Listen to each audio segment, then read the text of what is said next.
You are listening to Ideas and Leaders podcast. I'm Elena Paweta, Executive Communication Coach and TEDx organizer. With each episode, I'll share with you communication tips and ideas from top business leaders to help you excel in your career.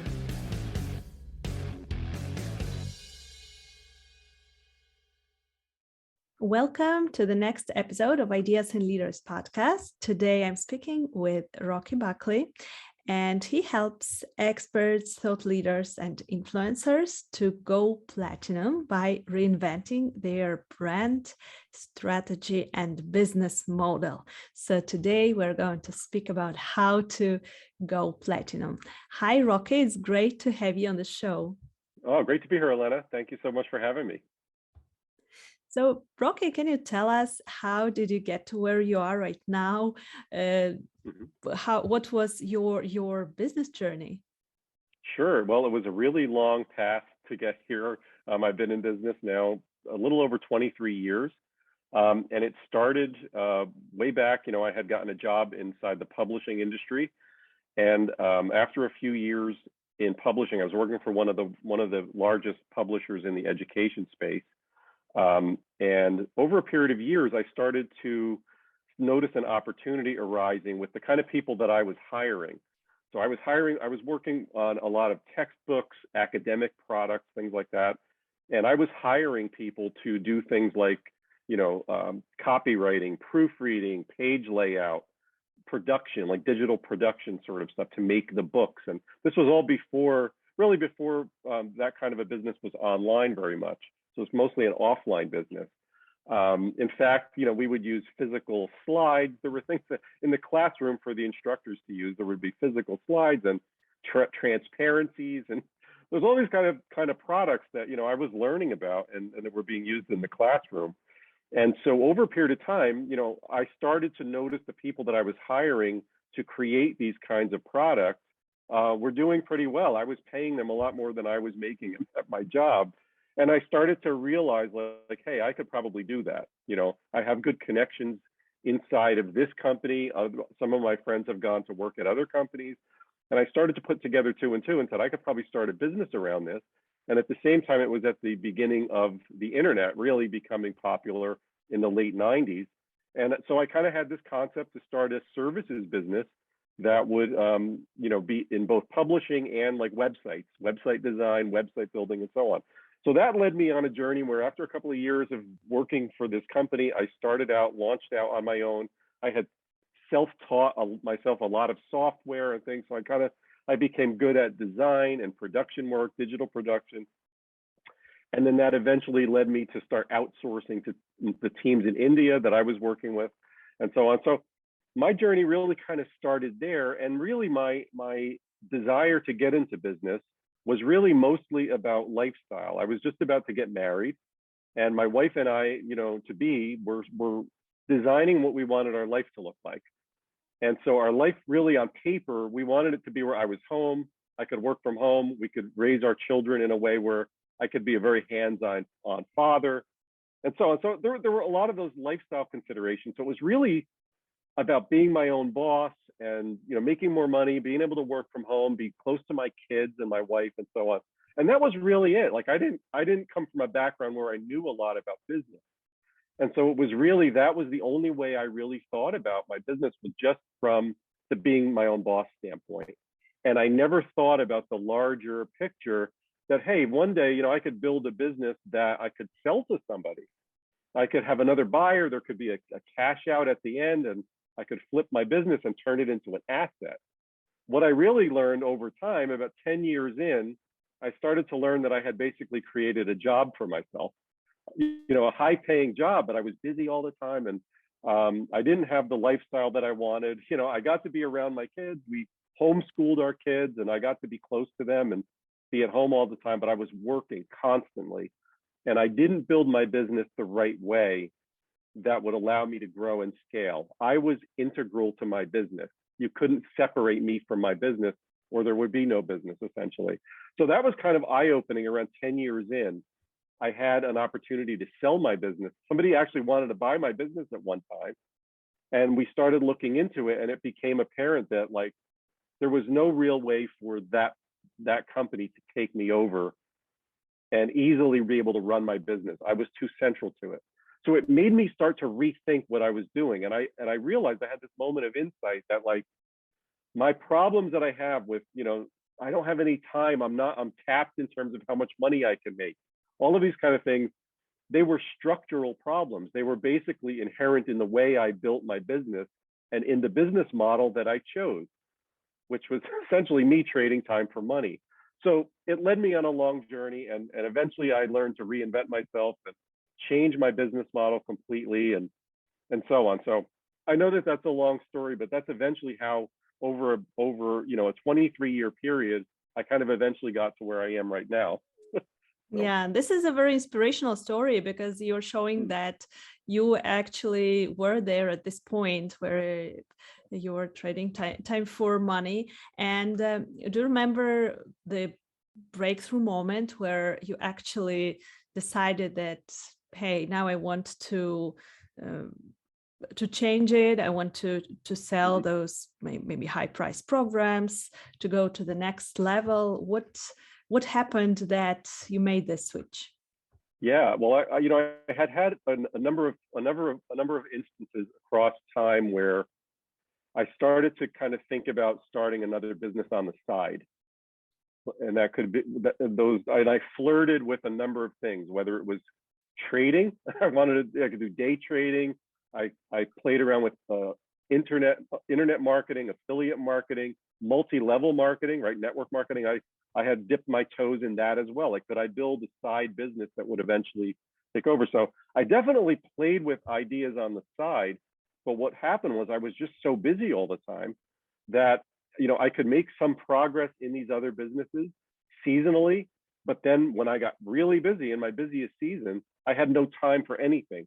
And so for most of the year, I was just swamped with other work. And it was very hard to ever do anything on the side.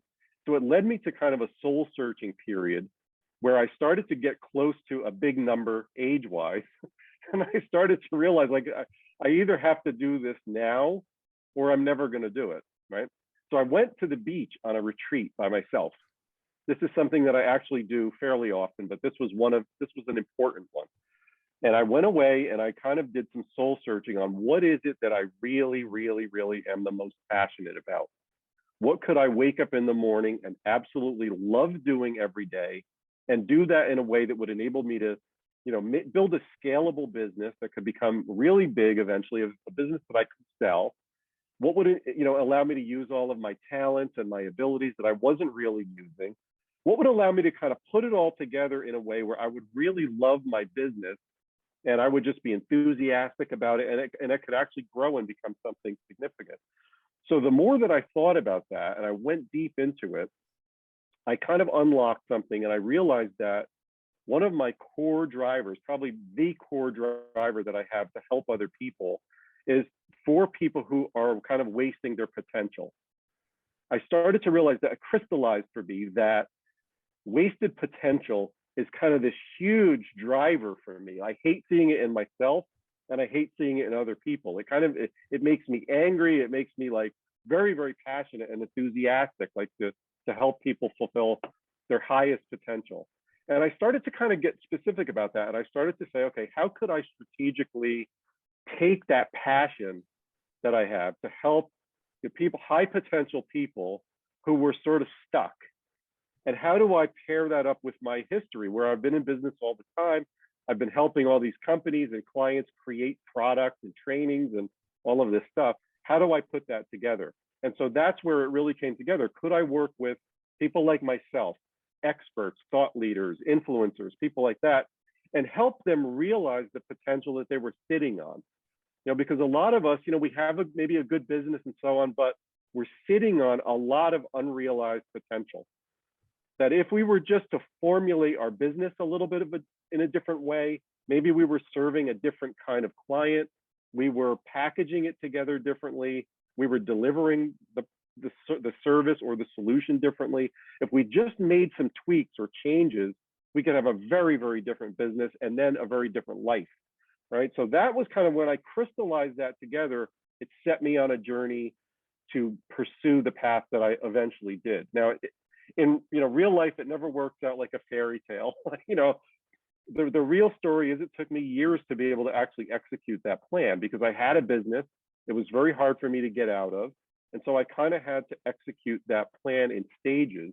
And so it really took me a period of years to really be able to finally, leave the other business and launch into the new. And that was, that's made all the difference for me.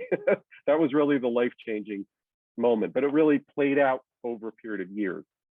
Yeah, yeah. This is amazing that I speak with just amazing entrepreneurs on this podcast. And the same thing that keeps on repeating, that it took me 10 years to become an overnight success. It took me 15 years to become an overnight success. And here you just confirmed this, that you cannot just be an overnight success. You actually need to work on this. And the tempting thing is that some people are very fast successes, but usually if you look into that, this is one thing I learned in network marketing, multi-level marketing, that you would see all these stories of, hey, this person in 6 months they became this super mega diamond director or whatever. But if you look into it, it was kind of like, okay, that person had probably been in those type of businesses 6 or 7 times before and failed, or they had this big network that they were sitting on. They were in the middle of maybe this large church where there was thousands of people, and they knew all of these people, and right away, somebody they recruited took off, became successful, and took them for the ride, right? So usually when you look into these stories of fast success, there's always something in it that it's not quite what it appears, Yes, definitely. And I think that it is great that when you had this breakthrough in your business career, that you chose that your ideal client would be something like yourself, right? That something that you're struggling with, you would help other people with. So what do you think, where can we start when we want to work on being more productive, more efficient with our time in our businesses? What are the core areas that you're looking at when you're working with your clients? Well, when it comes to productivity, I'm a really big fan of daily habits. One of the best books I would recommend to everybody is Atomic Habits by James Clear. It's a fantastic book, but I think that's kind of become the definitive book about habits. And I think that daily habits and rituals and routines that's where everything eventually comes down to. So if you have a goal of some kind that you need to pursue, ultimately you have to break that goal down into daily tasks, habits, and routines, so that specifically that you're doing something and it's measurable, it's definable, and it has an endpoint, right? That's one of the things I learned way back in my other business, doing a lot of project management. I managed lots of big projects and so on, multi-million-dollar projects. And the project management process, the way that's kind of the lens that I see this through, is there's got to be deadlines, benchmarks, deliverables. There's got to be people involved that have accountability and so on, right? So it all really boils down to these very tangible aspects of getting things done.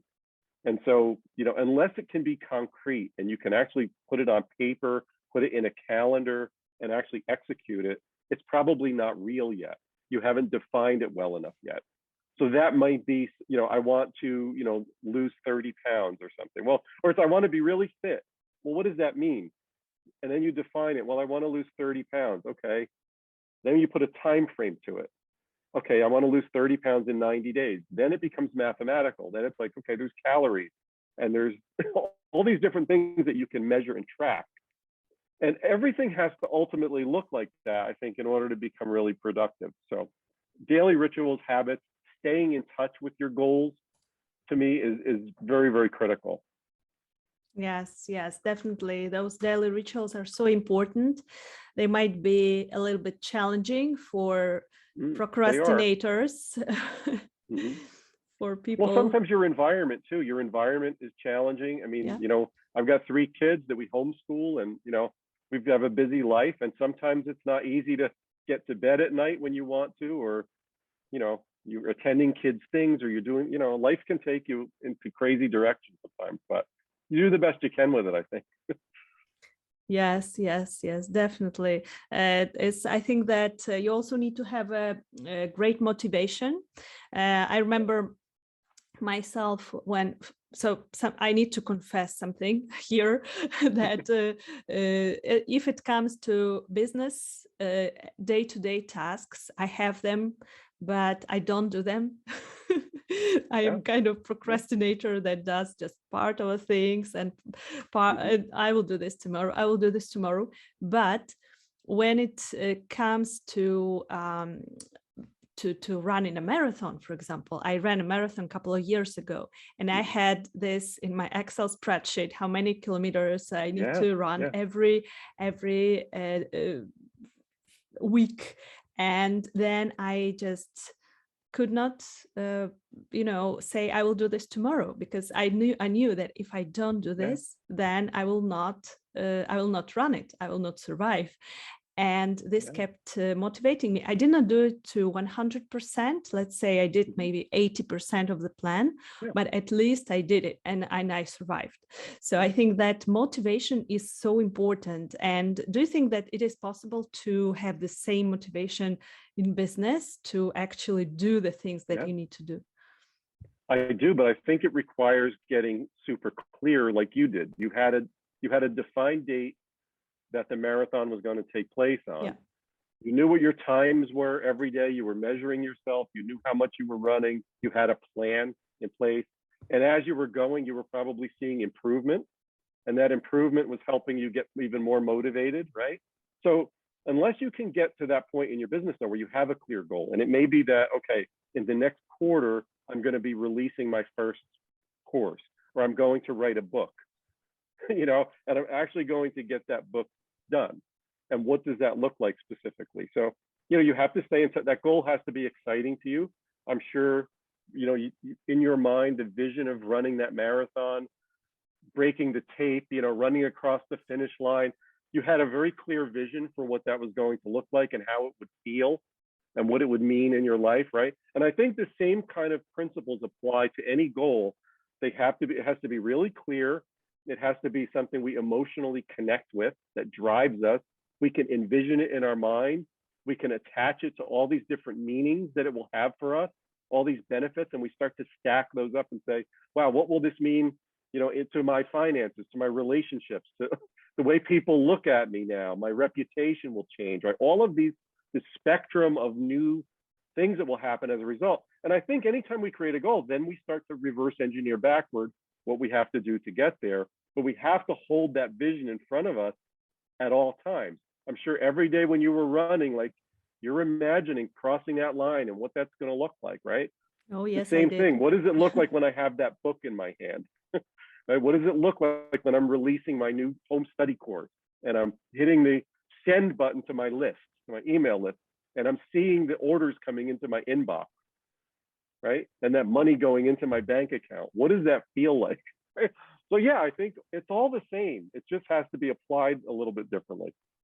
Yes, yes, totally. We need to create those visions for ourselves. And Rocky, you were working with your clients on having more successful businesses, on going platinum. So can you tell us a little bit more what this platinum path strategy is all about, and what is your methodology? How do you work with your clients?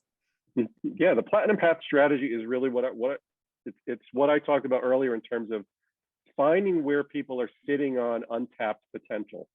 So you may have a fairly successful business, but you know that there's a whole other level for you.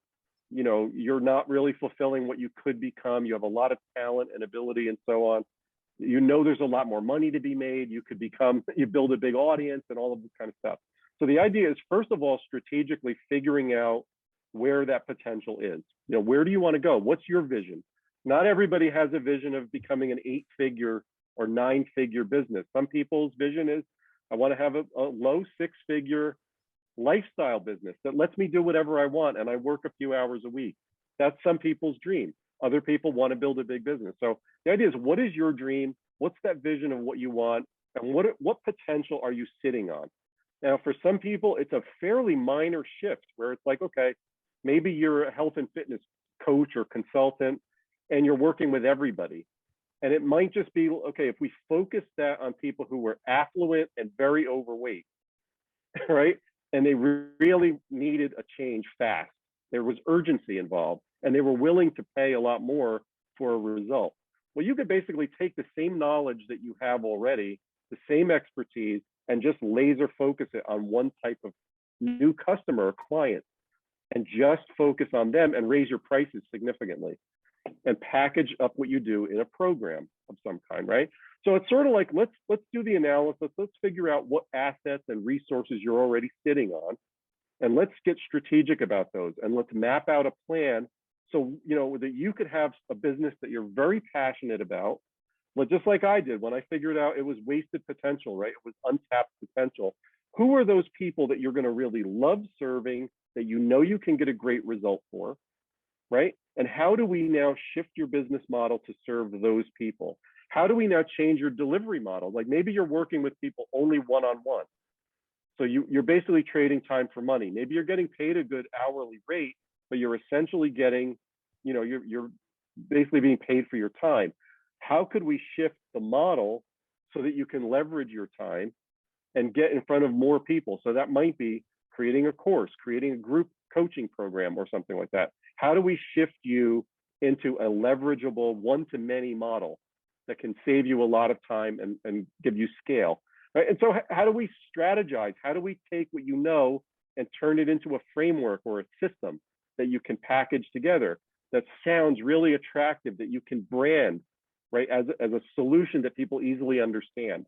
So there's all these kind of strategic things that you do under the surface to prepare then for the marketing phase, where once you have all these pieces in place, you've got a well-defined customer client, you've got a strategy that you're using, you've packaged it up as a system and an offer, and now we start to market that out to the marketplace, right? Doing what you love, right? Maybe you're great on video, maybe you're great writing, maybe you're a podcaster, and so on, right? Maybe you're a great podcast guest, you're an author.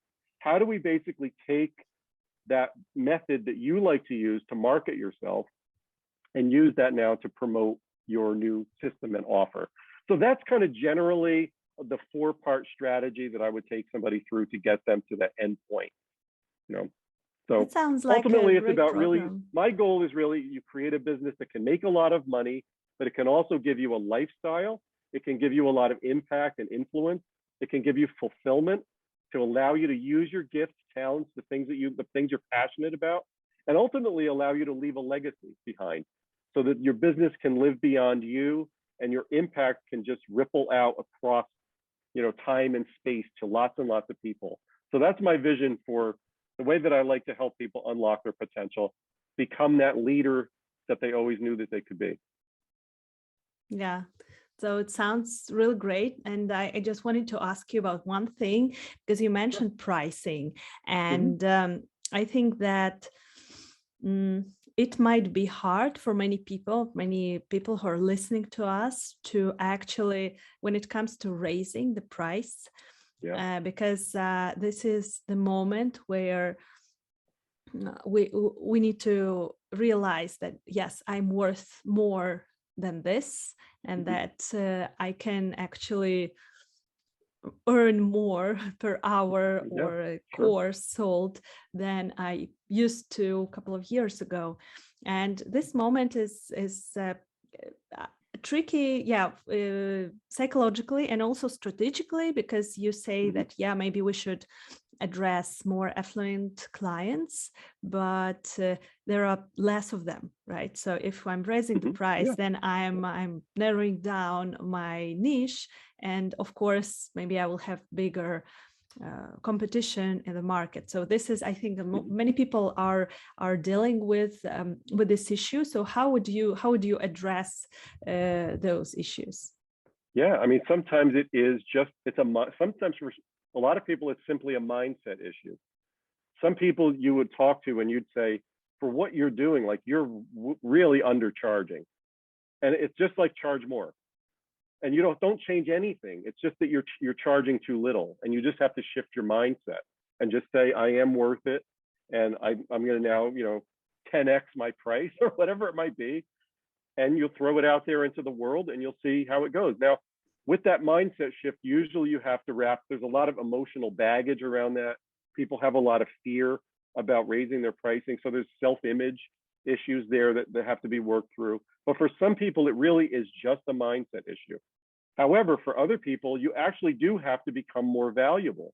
It's not just about believing it, like I'm worth more, but you're not going to offer more. For some people, it really is about being strategic and shifting what you do so that it is more valuable, right? So when we think about value, what kind of things are more valuable? Well, the solution is bigger.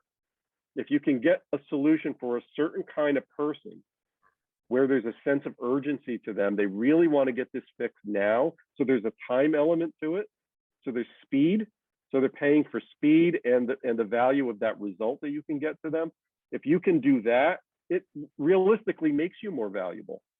If you can deliver your solution in a systematic way that feels to them like it's streamlined, it's clear, it's easy to understand, right? It's easy to do as much as possible, or at least it's clear on how to execute that plan, right? That's very, very valuable. If you can provide people a really clear path to a result, that's very different than, let's say, working with somebody one-on-one, where that relationship could go on and meander around for years, and the person is still struggling and they never really get the result, and there's no end point. It just goes on, right? So in that point, it really kind of serves the coach or the consultant really well, because they're keeping this person as a client for a long time, but the person isn't getting the result. Whereas if you could design, let's say, a 90-day system, and it's like, hey, at the end of the 90 days, you're going to get this very specific result if you do what I tell you to do. That is extremely valuable. So systemizing your expertise and putting a framework on it and branding it properly, you create perceived value and you create actual value when you can deliver your solution that way, right? So I think it's really, sometimes it's mindset, but sometimes it's strategy and it's systemization. And those things packaged together, they allow you to create a very attractive offer for people that they can get very quickly. They understand it, they know what the price is, they know what the result is, and then they basically are left with the decision, is it worth $10,000 for me to lose 50 pounds in 90 days? And that's what, so it's a very simple equation. $10,000, what will that mean in my life? If I spend $10,000, what will this mean to my relationship? What will this mean in my career? If I show up at the job 50 pounds lighter, I'll look so much better. People will look to me as a leader. They'll see the transformation that I made. I'll appear more self-disciplined, like I have more self-mastery. It's going to convey authority and credibility, whereas it wouldn't, because I'm very overweight now and I'm afraid of how I present myself, right? So what I'm saying is, if you can have a high price and a big result, people can easily weigh whether it's worth it to invest that money with you, So those are some simple things I would say in terms of increasing value, for sure. Yeah, and just the things that you're saying right now, I mean, this is genius, that we don't sell the product itself and the service itself, but the result, right? Because I'm thinking immediately about my services. I'm a communication coach and I'm TEDx coach. So I'm not selling, you becoming a TEDx speaker. I'm selling like your credibility, your authority in an industry, and how people will perceive you. And so when you are showing the value and like selling the benefits of your service and your product, then it becomes much more valuable in the eyes of our customers as well. Yeah, and knowing how to define an end result too.